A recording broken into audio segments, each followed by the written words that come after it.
Hello guys, today I'm going to show you how you can send fax message from ZTE Blade A53. So in the first step, open the Play Store and look for the fax app. Choose the Easy Fax, install it and open.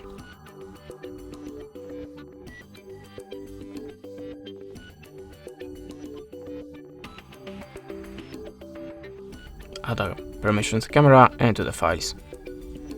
Remember that you have your free credits banner to send your message for free.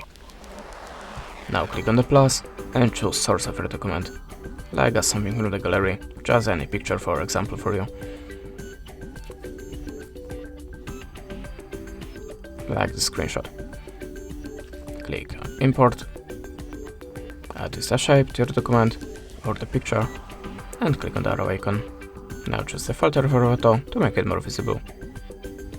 If you are ready, click accept icon. Now type the number in this place, choose the country from the list, and to send this message, click on this button.